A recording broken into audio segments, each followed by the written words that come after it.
Now I want to talk about the different types of ROM chips that are used in PCs. There have basically been 4 different types of chips used over the years. They are the ROM, PROM, EPROM, and EEPROM. I have more information about each of those in my main book, Upgrading and Repairing PCs. But we're going to talk a little bit about them here and then focus on the most important one, which is the EEPROM. Starting with ROM. Now, those are often called a mask ROM, and that term comes from the fact that in a chip-making process, a mask is used to etch the pattern of information onto the chip. Now, mask ROMs essentially have the information literally etched in. It's not burned in, it's not programmed in, it's not stored, it's simply etched in the pattern that the chips are made. A mask ROM is usually only used if you're making hundreds of thousands or even millions of chips with the same data contained in them. Very few people or companies use mask ROMs today. That was something that was used mostly many years ago, and even then it was rare.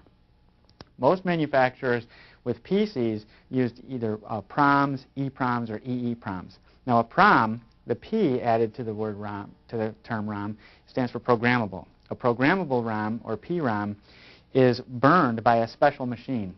Now the best way to think of a programmable ROM is as if when you buy it, it's blank, and then you can store data in it. Well, in reality, it's not actually blank. When you purchase a PROM, it is loaded with ones. In other words, all of the data in the PROM are ones.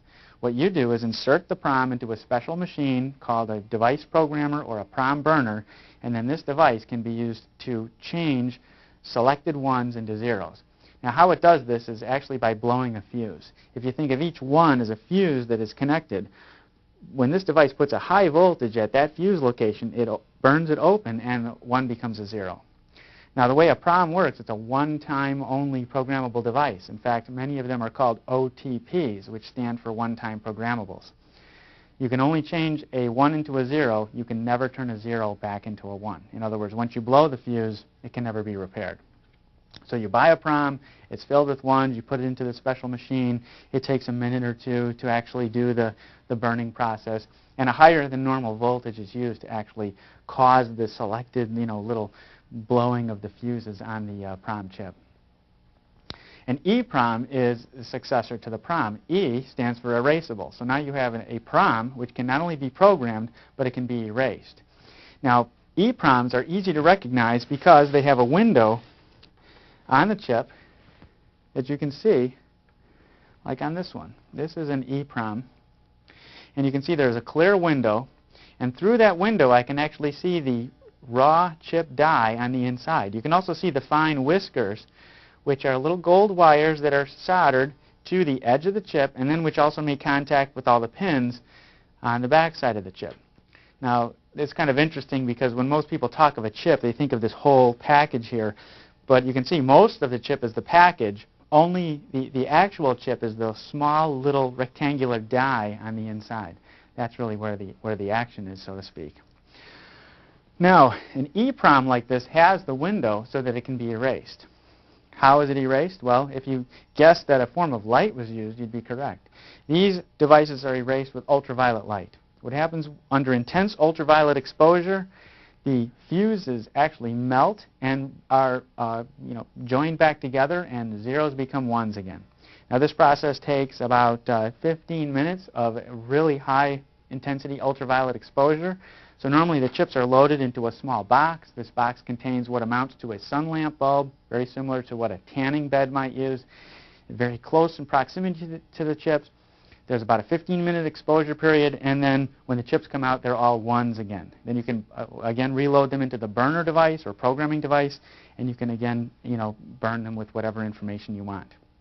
Now this PROM, you can see, according to the manufacturer's logo, which is right here on the chip, this little symbol, that's an AMD logo. So this PROM chip is actually manufactured by AMD. Over here, it was made in the 43rd week of 1986. Oh yeah, it's a little bit older. And the part number here, 2732, indicates the 2700 series is a type of PROM that was actually invented by Intel and Texas Instruments. And it denotes the sort of the part number series. All of the 2700 series are compatible. And the 32 indicates the capacity of this device in K bits. So this chip stores 32,000 bits worth of information. Now normally we think in terms of bytes. So 32,000 divided by 8 would be 4,000. So this chip stores 4,000 bytes. Now to put that in perspective, a single spaced typewritten page is about 2,000 characters. Each character is about 1 byte. So in other words, in this chip you could store approximately 2 pages of a document. No pictures, just text. That's not very much. In fact, this chip does not store enough information to even be used in the motherboard of a PC. In fact, this chip came out of my 1989 Pontiac Trans Am. It was the chip which contained the operating tables for the software in the Trans Am. Me being unable to leave anything alone, I of course modified the data in those tables and have copies of this chip with modifications put back into the car to change how it operates. Of course, I made it faster. That's the whole idea. But anyway, something like this in a PC would simply be larger capacity. I'm going to show you an example of an EEPROM in a PC. This motherboard here has an EEPROM chip. Now, this one is made by SGS Thompson. That's the logo right here, ST. And this is a 27 series, 1001. That indicates that this is a 1 million bit chip. Now 1 million divided by 8 would be 128K bytes. And that's more reasonable. Most motherboard ROMs are either 64K, 128K, 256, or even now 512K bytes worth of information storage. So this, was definitely could handle holding a PC motherboard ROM. This one was made in the 35th week of 1994. This is a 486 vintage motherboard that this chip was used in. In fact, PROMs like this were used mostly, or EEPROMs I should say, like this were used mostly up until 1994-95. After 1995, most motherboards switched to using a different kind of ROM chip, and we're going to take a look at that. Now before I pull this out from under the camera, you can see that there's some glue residue that is still stuck to the top of this chip. That's because it was a sticker covering this window. Why would they put a sticker over it? Well, basically to prevent light from hitting the surface of the chip. Not that the normal room lights contain enough ultraviolet to actually erase the chip, but if you took it outside and exposed it to direct sunlight or something like that for a period of time, you could actually begin to erase the chip and do damage. So most of the time after these chips are burned, a sticker is placed over the window to prevent any stray light from entering. So what type of ROM chips are used after 1995? Well, there we get to the last type, the EEPROM. An EEPROM is an electrically erasable PROM, also sometimes called a flash ROM. Let's take a look at that. I have a motherboard here which uses a flash ROM chip, and that chip is right here. You can see that it actually, and this one actually says flash on it. They don't all say that, by the way.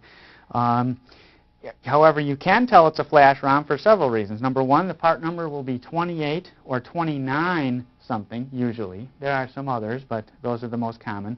This one being a 28F for flash, 002, indicates that this is a 2 million bit chip.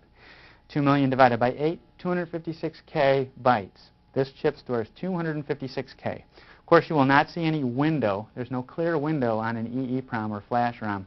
It's not necessary. The chip can be erased without using ultraviolet light. And of course, this one is made by Intel. Intel is the leading manufacturer of flash ROMs, but AMD and many other companies, SGS Thompson and others, for example, also make these kinds of chips. Now, notice that this particular chip is soldered in. Most ROMs prior to flash ROMs were not soldered in a motherboard. If the chip was soldered in, there would be no way to actually reprogram it to update it. In the old days, updating the ROM on your motherboard to fix a bug, for example, or a flaw, would involve the manufacturer of the motherboard sending you a new chip. You'd remove yours and put the new chip in. They had to do it that way because most people didn't have access to the PROM burning equipment or the ultraviolet erasing equipment to actually erase and reprogram their existing chip. And the chips are cheap. They were $1 or so each. But of course, the effort in erasing and reprogramming them meant that usually you'd pay something on the order of $50 for a ROM upgrade for a motherboard. Well, flash ROMs have changed that. With a flash ROM, without any special equipment, I can now erase and reprogram the chip right on the spot without even having to take it out of the motherboard. Now that, of course, makes updating the ROMs, very easy, but it also presents a little bit of danger. If any of you have ever done a flash ROM upgrade, I'm sure you've seen the warnings that come up on the screen when you go through the procedure. Usually it'll say something like, when you're about to start, it'll say something like, warning, do not power down or reset or interrupt the machine in any way, shape, or form during the reprogramming process. And if you don't heed that warning, well, the results can be tragic. At first, when I heard it, I thought, well, geez, no problem. If the process is interrupted, if the power goes out, I'll just power it back up, and I'll just restart the procedure. Problem is, with only half of a motherboard ROM, your system isn't going to boot up, and the procedure is not going to be able to restart. In other words, you're going to have a dead motherboard on your hands. Now, some flash ROMs are actually socketed so that if you were in that situation, you could replace the chip physically. You could get a pre-programmed one from the manufacturer and put it in that situation.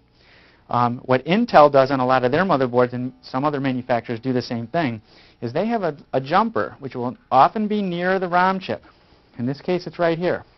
And this jumper right now is on pins 1 and 2, which is normal. If I move it to pins 2 and 3, that enables a configuration mode. And the third option is the one we're interested in now. That is BIOS recovery. What they don't often tell everybody is that inside this flash ROM chip is a backup ROM.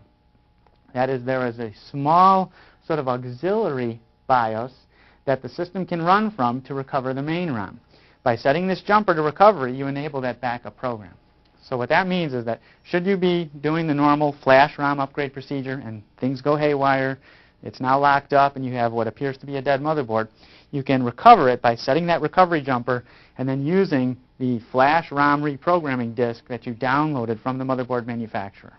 So it's, in this case, not all is lost. You can usually recover the system. Many people have saved, from having to throw away their motherboards by knowing about this recovery procedure. So check your motherboard before you do any flash ROM upgrades and look to see that you have a recovery jumper and what the procedures are to use it, because if things do go wrong, you may need to use that procedure. Now I wanted to look at an example of a typical motherboard and see how you would find out what version is in there and how you might get a flash ROM upgrade. Now going back over to the system I have here, I'm going to turn it on and I'm going to freeze it during the power on self-test, just like I did earlier, only I'm going to look at something a little bit different this time. So I'm going to turn it on, get ready to hit the pause key so I can freeze the screen.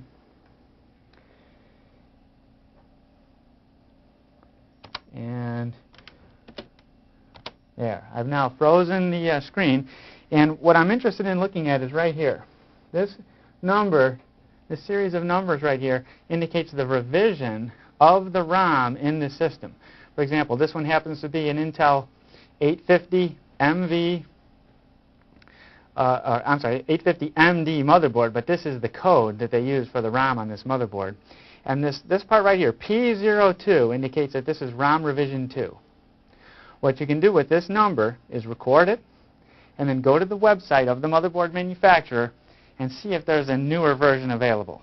Now, since this is an Intel motherboard, let's go take a look at the website and see if there is a newer version, newer than P02, available for installation in this board. Now that we know what version of the BIOS is in the motherboard, we can go to the motherboard manufacturer's website and see if a new version is available, something that we can download and install. Now, as I said before, this motherboard is an Intel brand model D850MD motherboard. In order to obtain a new BIOS for it, I need to go to the motherboard manufacturer, which in this case is Intel. Now, one mistake a lot of people make is they go to the BIOS manufacturer. This board may have a Phoenix or an AMI or an Award BIOS. That doesn't matter. If you go to Phoenix, AMI, or Award, they're going to tell you to simply go to the motherboard manufacturer. What they do is they supply raw BIOS code to the various motherboard manufacturers who then customize them for their various boards. So going to the BIOS manufacturer is going to be pointless because they're not going to have anything for you. They don't sell finished BIOS code. What they sell is the raw code to the motherboard manufacturer. So we're going to go to Intel's website and look up this board. Well, I'm actually on the site right now. And you can see here I'm on the page for the D850MD desktop board. Now on this page I can get information about the board. Here's the so-called product brief. I can download the manual for the board. That's the technical documentation that's down here. I can get what they call integration details, frequently asked questions. You know, it'll tell me what type of memory that I need for this board. There's all of the information I need to support and deal with this motherboard is available here. And then, of course, right here, BIOS. This is where I can download an updated BIOS for this board. I'm going to click on this link here, and it'll tell me about the BIOS update. Of course, here's the warning that I mentioned before. Caution, do not power down your system before the update is complete. And it does take usually 3 minutes, sometimes up to 5 minutes, depending upon the board you have. Now, Intel has two versions of the BIOS update for their board, the Express and the iFlash. The Express update is apparently one that runs under Windows. I don't know if I trust running a BIOS update under Windows. I usually like to do it from what's called a bootable floppy, and that's the so-called iFlash BIOS update. If I download this by clicking on this little disk icon here, what it will do is download a file, which I then run, and then it will format, it will install itself onto a floppy that I'll have to provide into a floppy drive, and then I can take that floppy over to the system that I wish to upgrade, whether it be this system or another system. I can do all this work from another machine as far as at least downloading this. Now, another thing I like about the Intel setup here is they have a little document file which contains release notes, and what this will do is tell me what the different releases fix. For example, when we looked ours up, that string, the MV850, 10A, 86A, it ended in a P02. This one's a P13. That means at least 11 revisions have been out since the one that's in this board. Now, what do all these revisions contain? Well, that's where the release notes will help. If I click on that link, it'll bring up the release notes, and you can see here, by each release, it'll tell us what has been changed. P13, P12, P11, and so on and so forth. Now, some of these things, you may not even understand what the fix relates to. Other ones, I can give you some information. For example, in P08 here, it says added 48-bit logical block address support for IDE drives. Now, that's something that actually just came out recently. IDE drives have, up until pretty much very recently, had a 137 gigabyte maximum limitation. And in fact, this motherboard, in versions before P08, also had that limitation. By installing this latest revision, in other words, anything from P08 up to the current one, I will break that 137 gigabyte barrier, and I can install hard drives up to the multi petabyte range. Actually, 144 petabytes is the current limit. That's quadrillions of bytes. So these are some of the types of things you see in the updated versions. Now, going all the way back, there have been a lot of fixes and a lot of changes since P02, which is the one that came in this motherboard. So now the cool thing about this is if I just install the latest one, P13 in this case, I get all of the previous fixes included. I mean, it's a complete new BIOS code, and it contains all of the previous fixes. So you don't install each one at a time. In fact, on the motherboard website, the only one you can download is the latest one. So anyway, by clicking on the link here, I can download the particular BIOS files. I can then create the bootable floppy and then use that to upgrade this machine. Now, anytime you're building a new machine or performing an upgrade, even if I buy a brand new motherboard, and this was actually a brand new motherboard in the box, as you can see, it might have been sitting on the shelf for a couple of weeks or months. But just because it's brand new to me doesn't mean it has the latest BIOS code. So I always, before installing a product, I go online, check the motherboard manufacturer's website for an updated BIOS, and see if I can install that right away. If I do that first, before I install operating systems or other things, I could eliminate a lot of potential problems. So that's something I recommend. And don't forget to heed the warning about not powering the system down while you're doing the update. So sometimes I ask a question, is it a good idea to do a flash ROM upgrade during a lightning storm? Probably not, but it is exciting, let me tell you that. Seriously though, you should make sure that the power is stable and reliable, and probably no storms and things like that while you're doing the update. Well, we've now taken a look at not only the contents of the ROM, that is the software that's in it, we've taken a look at the different types of ROM chips that are out, and almost all systems since 1996 have been using flash ROMs, and we'll continue to see flash ROMs being used in motherboards and video cards and other things. Anything that has a ROM is probably using a flash ROM now and will for many years yet to come. And we'll